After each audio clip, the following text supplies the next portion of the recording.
So you may have seen in the news last week that farmers have been out protesting in London. They've been protesting in Wales, and this is due to the government changing the rules around inheritance tax for farmers, meaning that a lot of farmers are going to end up now paying inheritance tax, whereas farmland used to be exempt. So I've put together this video to kind of explain what the problem is here and why farmers are so angry, and also give a background into farming to kind of put it in perspective as to why charging a massive inheritance bill to farms would be a terrible idea. So first of all, why are the farmers so angry? Well, Labour has repealed long-standing agricultural relief on inheritance tax that means that family farms avoid losing large quantities of their farm upon the owner's death. This move now means that a large proportion of farmers will end up paying hefty inheritance bills, which will often lead to the sale of the land. So as you can see here, this is farming in Scotland, a kind of breakdown of what the land is used for in Scotland. So the dark green would be the most kind of fertile ground, so you'd be able to produce most crops. Obviously in the north of Scotland it's mainly just barley and maybe oilseed rape, but you can maybe produce more wheats and different cereals down south. So in Scotland there are 51,000 farms in total, but that also includes crofts and small holdings, which would make up a good chunk of it as well, being kind of what we call hobby farms or personal, you've got a few acres and you have some animals there. The industry supports 67,500 Scottish workers, and it supports 462,000 across the UK. That's the most recent date I could find. 85% of farmers, this is a shocker, 85% of farmers are 45 and over, and 35% were over 64, so a third of farmers in Scotland are pensioners. So there's about 12.7 million acres of farmland available for use in Scotland. And we've seen over the last 5 years that cow numbers, sheep numbers, chickens and pigs have all been in decline in the last 5 years. And those numbers have come down. So these figures are all sourced from the government's regular agricultural census. Although I will say that the Scottish data is rather poor. So how has farming changed in the last kind of 200 or so years that it's been industrialised? So most of these figures are for England and Wales, you'll have to excuse me, but Scotland is not very good at producing reliable, consistent figures. So as you can see from this chart, this is farming over the years in England and Wales. And what you can see is a steady decline in the number of farms, a slight drop in the acreage that's being farmed as well, not a major drop, but the size of farms has increased rapidly. Between 1870 and 1980, we went from 80 acres a farm to 150 acres. And between 1980 and 2023, we've gone from 155 to 203. So it's an increase of about 50 acres in size in just 40 years. This is a pretty big increase. And obviously, with that change, we've needed less and less workers for the same amount of land. It's become more industrial. We're able to farm more intensively, produce more food from that acreage. So things have improved, so the question is, how much money do farmers actually make? And frankly, I have from the English figures, the majority of farmers actually don't make that much money. So as you can see in the very low section, we have about 45% of farms are in the very low band, which is under 25,000 euros. So what, 22,000 pounds maybe. So almost half of farms make less than 25,000 pounds. Then another 27% are in the low band, so that's between 25,000 euros and 125,000. So you're saying about 20,000 to about 100,000 pounds roughly. So what you're saying there is almost 2/3 of farmers make less than 100,000 pounds, which is not a lot when you think about a business that's got millions in assets. making only £100,000 is not major money. You can see that it's very high. So this would be talking about your kind of millionaire farmers. You're talking about at least €500,000 in euros, so £450,000. You're looking there at maybe only 8,000 of those mega farms, as they call them. And the striking thing is that these farms produce about 60% of the agricultural output. So a very small number of farms producing a lot of output, factory farms essentially. And here you go, this is the breakdown of where that money comes from. So you can see here that the actual income from agriculture shot up in the last few years, and that is due to COVID and the war in Ukraine driving prices. They have plummeted back down again. I can assure you this year, not making as much money this year. You can see that the direct payments, so that's government grants, start to take a nosedive in recent years, and that is because the government is phasing out all farming support in terms of grants and loans and things. And the new grant scheme is being shared with the likes of RSPCA, SSPCA, and climate funds. So none of that is going to go to farmers in the long run. It's all going to go on to climate projects. So here's some key facts about farming. Farmers are rather old. That's a given. Farmers' profits vary drastically year by year, and they also tend to be low on average. So they're not consistently making major profits. They're not even making profits every single year.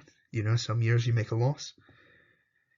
Almost 3/4 of farmers make less than £100,000. And the average farm is roughly 200 acres. And these farms tend to be multi-generational family businesses. And you're talking at least 100 years for a lot of farmers. You're talking at least 6 generations as well. It's a long-standing kind of family business. So the real question is, what is Labour's plan and why are farmers so angry about it? So the way it was set up previously, before Labour announced these changes, you got 100% relief on all farmland, farm buildings and farm houses and cottages. Then you had your standard inheritance tax-free allowance of 325, with 175, I should say, for plant and machinery. Everything above 325 would be taxed at 40%. With Labour's new plan, there would be 100% relief on the buildings up to £1 million. Everything above that would be taxed at 20%. Then obviously your standard rates of 325 and 175, made a typo there, but 175 would apply. And so everything above that 325 would then be taxed at 40%. So how much is the average farm worth? So here's a table of average farm values across the UK. The prices in Scotland are slightly lower, not by too much, but what I've done is I've picked out a kind of average quality of land in the southeast of England. So we're saying not prime, not subprime, but kind of in the middle. So we're saying that we'll take our average farm of 203 acres. We'll put it in the southeast of England. So this is the kind of cost for a farmhouse here. So I've gone lowball as well. The price of houses in southwest of England is much higher than this. So this is a very conservative estimate, 575, and we're saying £2 million worth of medium quality land, 575 in the farmhouse itself. We're saying power, labour and machinery, we're estimating about £350,000. We've got livestock and crops, which is a very conservative estimate of £100,000. It would be much higher than this, but I'm trying to give the benefit of the doubt, best case scenario. So you've got £3 million roughly, just over 3 million. And if we assume that it's owned by one owner and that transfers on death, we are looking at, this is the breakdown of the tax. So you have your £1,000,000, which is tax free. You see that there in the dark blue. You then have your property relief of 175. You've got your normal relief of 325. Then at the 20% rate, we're going to pay 20% of 1,400, which is 284,000. And then we've obviously got our full rate, which is on the machinery, which doesn't count towards that agricultural amount. So it's 50 grand we're looking at there. So the total of this bill would be £334,000. Now, if I put that back into perspective from previously, where the average farmer is only making less than £100,000 a year, that is a huge bill to expect them to pick up. But this can be paid over 10 years, but that doesn't address the problem because it's going to be paid with interest. So by the end of those 10 years, you could be looking at almost £500,000 in a bill, because if you annualise interest at about 3.5%. So what if the farm is actually worth £7 million, which is very possible. If it's about 500 acres, you could be looking at least £7 million, if not higher. We can assume that the land's worth about 5.5 million, about 1 million on the properties, and then £500,000 in plant and machinery and maybe crops and things in there. So that takes the bill to £1.135 million, which is an immense amount of money. I don't think I need to put that in perspective. That is a ridiculous amount of money to pay on a family business that you're not making a lot of money on. So it goes beyond this, because farmers are angry about a lot of other things as well. One of the things that's really winding people up right now is that there will be a carbon tax applied to fertiliser, and they're saying the cost of fertilisers could go up by up to £50 a tonne, and that was a Farmers Weekly ran the numbers on that, that this levy would have a huge impact on farming. Fertiliser has already gone up a ridiculous amount, since the early 90s at least. It's sat at a much higher rate. It peaked at over £500 a tonne during COVID.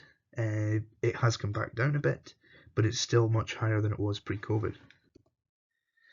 Another thing is the proposed Scottish land tax. This was proposed by the Scottish Greens, and I think the SNP are quite sympathetic to it as well. This was from the National. They said it would raise £450 million a year, and it'd be looking at between 3 and 5% tax on land. If you're talking 5% tax on £2 million, you're talking about almost £100,000 worth of tax to be paid per year, which is, well beyond what farmers are paying currently, and would be an absolute disaster. It would also crash the price of land immensely, which would cause a recession in the country, because if the price of land dropped significantly, it would lead to economic ruin. Another thing that is annoying farmers, especially up here in the northeast in the Cairngorms, there's this big push, especially using national parks as an excuse to push net zero projects which are unsustainable. Now, I know a lot of farmers are actually quite keen on being carbon neutral if they can afford to be, but it's frankly unaffordable, and the expectation is ridiculous. I know in the Cairngorms, I've already done a video on this, but there were big issues around rewilding, reintroducing beavers, having land, prime agricultural land being bought up and used for wildflower meadows and for planting trees that have inevitably failed because it's the wrong kind of soil. So there is a lot of anger out there surrounding these things, and that's another thing that's kind of ticking off farmers as well, is that the idea is we're going to have another national park soon in Scotland, and that's going to be more farmers affected by this, by a bureaucratic group who have control over them with very little say on who actually gets appointed to that board. Now, I've got a video here from Jeremy Clarkson. He was down at the protests, and I think he made a very good point. around these new changes by Rachel Reeves.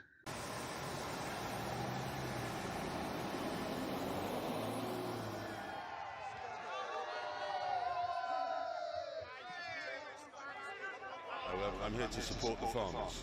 It's that simple. Because they need all the help they can get, really. But you oppose what the government's proposing? Oh, God, yes. I mean, as I've said in the past, if she'd have wanted to take out the likes of James Dyson and investment bankers and so on, she would have used a sniper's rifle. But she's used a blunderbuss and she's hit all this lot. It makes a very good point, is that if you wanted to take out, there are those landowners who have thousands upon thousands upon thousands of acres, which is used as a tax dodge and is used for avoiding inheritance tax in the long run. And she could be doing a lot to reduce that. She could have been targeting these laws at specifically individuals of a high net worth or something. I would still disagree with the premise entirely, but she could have done it that way. But instead, what she's done is she's hit the average farmer, she's hit the average working man, and now they're playing a game where they're pretending like they didn't. They're saying it's only going to affect like 500 farms, but that's 500 farms a year. So over 10 years, you're talking about 5,000 farms, which is a lot of farmers affected by it. And I would say it's much more than that. I don't think her figure's entirely true. I think it's really underestimating it. As I understand it, it was a very rushed, last-minute decision. And I think, we all make mistakes in life, and I think it's time for them to say, you know what, we've cocked this one up a bit and back down. That's my view.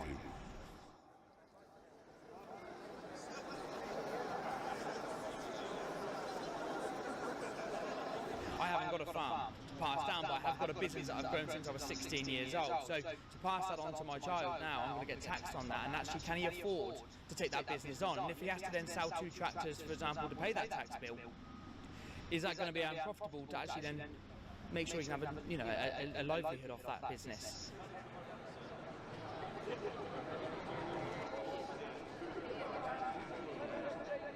They're so far removed from actually the business of farming and their day-to-day operation, and actually, coming back to the limit, Caleb mentioned the business property relief. This isn't just taxing farms, this is taxing every small, medium-sized business in the country, which is, the backbone of of Britain's economy.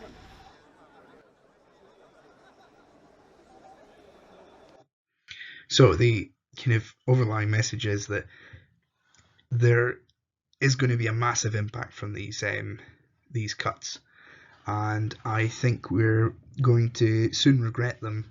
I really do hope that the Chancellor reviews this and realises that taxing working farmers is not a popular decision, and it's also going to harm the British economy to the core. Farmers are the backbone of the British economy and the Scottish economy, and frankly, without agriculture, the rest of the country is going to struggle. I mean, look, you've got all sorts of industries supported at the core by agriculture, and so I really do ask I do ask Rachel Reeves to reconsider and think about maybe walking back. I know it's hard for politicians to walk things back when they say stupid things, but frankly, it's what's needed right now. Thank you very much for listening. I hope I haven't bored you to death, and I hope you found out a little bit about farming and you can understand why farmers are so angry about this. And so if you consider maybe liking, commenting, subscribing, maybe sharing the video about, that would be greatly appreciated. Thank you.